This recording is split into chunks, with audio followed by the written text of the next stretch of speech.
Hi, welcome to the Practice First Coaching's YouTube channel. The presentation you're about to watch actually took place live at one of our sessions. So can I use this opportunity to invite you to come and join us? We meet every Tuesday and the details are on the screen. If you like this kind of content, can I encourage you to please hit the like, subscribe, and notification bell?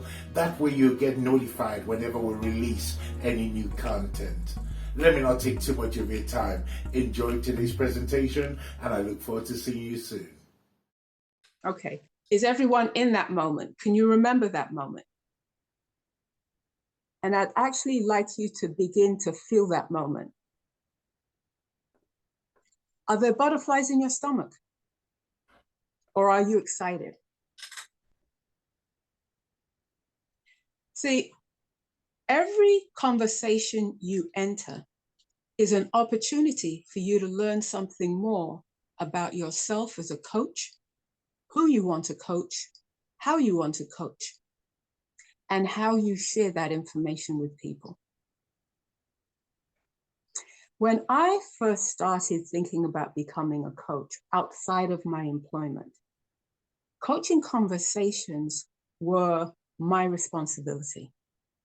It felt as though it was my job to speak to the person about what I did and what I could do to help them.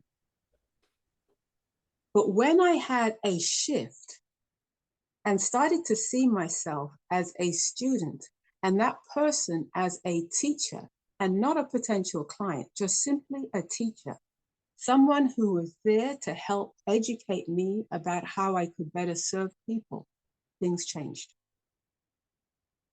No longer did I have to think about moving the conversation forward because I was busy listening. No longer did I have to think about, well, is this within my niche? Because I was busy listening. One of the biggest challenges that most people, not even adults, most human beings find today is that nobody listens to them. You see it in the supermarket, all right? Children tapping parents saying, mommy, mommy, daddy, daddy, and the parent is engrossed in something else. People are willing to share with you when you create space for them. In fact, one of the reasons they're willing to share with you is because we have become uncomfortable with silence. And as we give people space for silence, they begin to fill it. And they will tell us what they need. And as we listen to that need, we can respond with questions. And the reason I say that everyone gets to be your teacher, and when you enter this space, be prepared to be a student in a learning mode, in a listening mode, in a receptive mode, is because teaching, sharing what that individual knows is a human right. Everyone's thoughts deserve respect, deserve a forum to be heard. And I'm not talking about, when people are being abusive in their speech. I'm talking about in normal, everyday conversations. But the right to work with you as a client, that is a privilege. And not everybody gets to work with you as a client. And when you begin to start thinking of working with you as a privilege, things shift. At least they shifted for me, and I imagine they'll shift for you. When you enter the conversation in learning mode and not desperate to sell, not thinking that I need this person to be a client to meet my quota, I need this person to be a client so that I can be a real coach, but listen to that person and hear what they have to say, because you might find that you don't want to work with that person. They might be nice to speak with, but you might not want to work with them. As you were thinking about that last conversation, what were some of the thoughts that came up? Anyone? What were some of the thoughts that came up for you?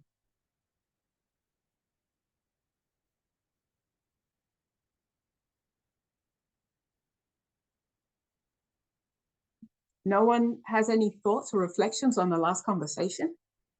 Okay, let me be more specific. Was that last conversation a conversation that you felt confident about or concerned about? I think somewhere in between. Okay. And what caused you to feel somewhere in between about that conversation?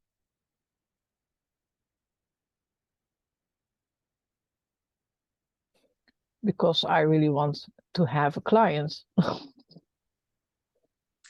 What if you entered that conversation thinking, what is this person going to teach me about the people I want to work with? Yeah, that would be that would be helpful. And I think I need to find also a way to not really want that client. Thank you. Does anyone else have a thought or a feeling that comes up?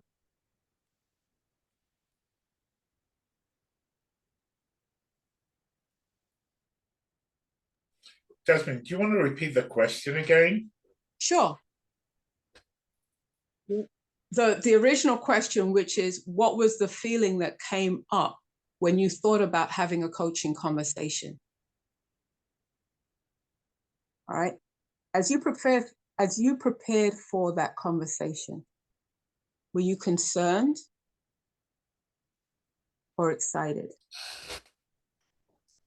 I'll probably use the word intrigued rather than prepared or excited.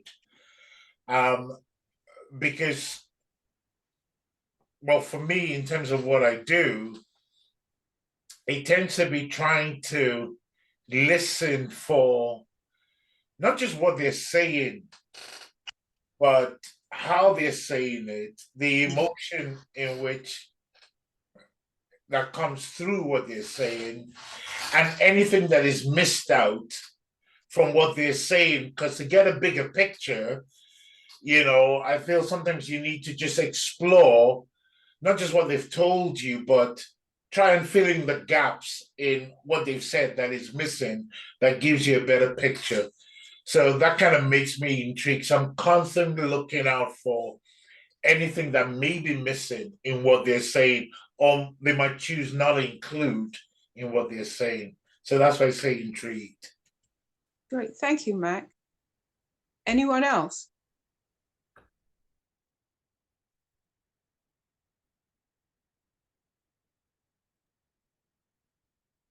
Okay.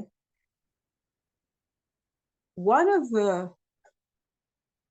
things that my daughter shares with me, and I've shared with many in the group before, that my daughter has now become one of my mentors, because she has a lot of wisdom. And one of the things that she often says is, I have grown to love the sound of my feet walking away from things that are not for me. And Tira said it in terms of being willing to walk away from a thing changes how we experience that thing, right? If I am entering the conversation with a mindset that my ability to pay my bills this month is dependent upon whether this person is willing to work with me,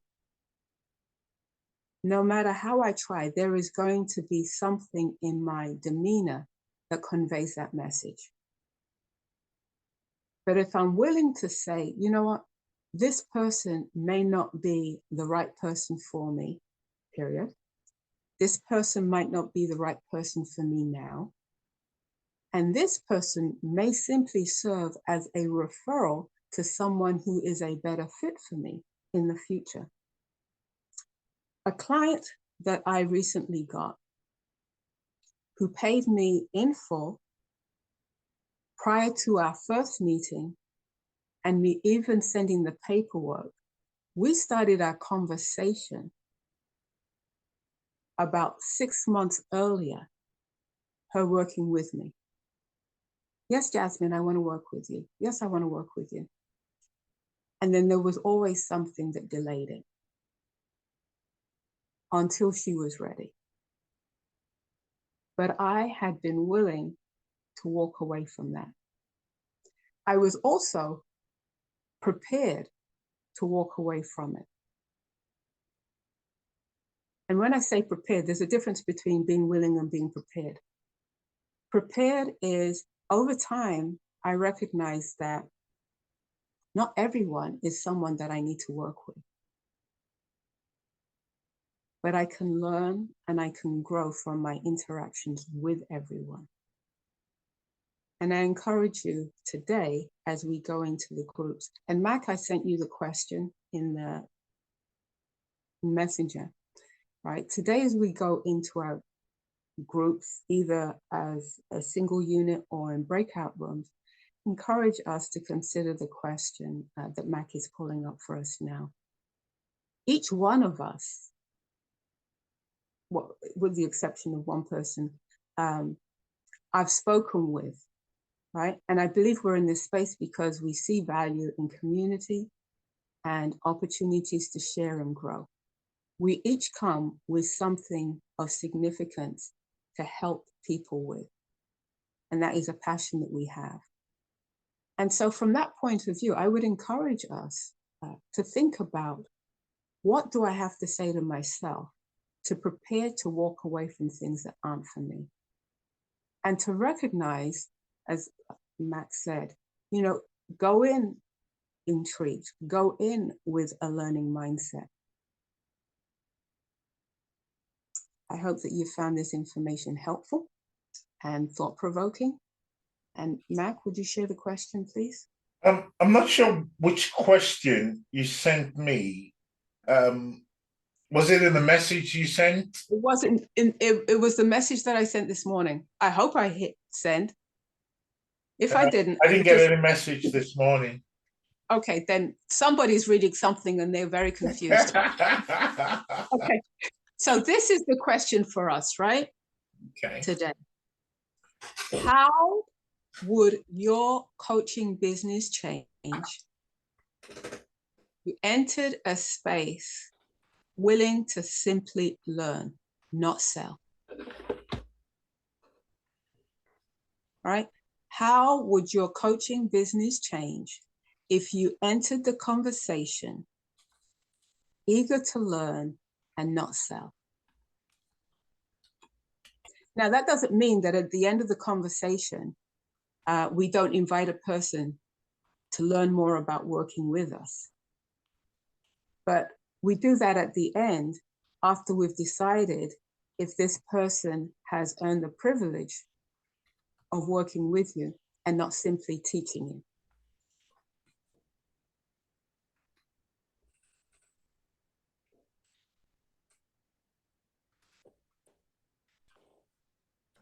I'll put out the question. Before we go into the breakout rooms, can I just ask if anybody has any questions for Jasmine? No question, but I really liked your talk, so thank you.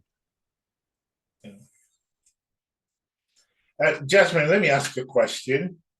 I'm aware that there are a few people here today that have never had a client. How can this better position them to attract their first client?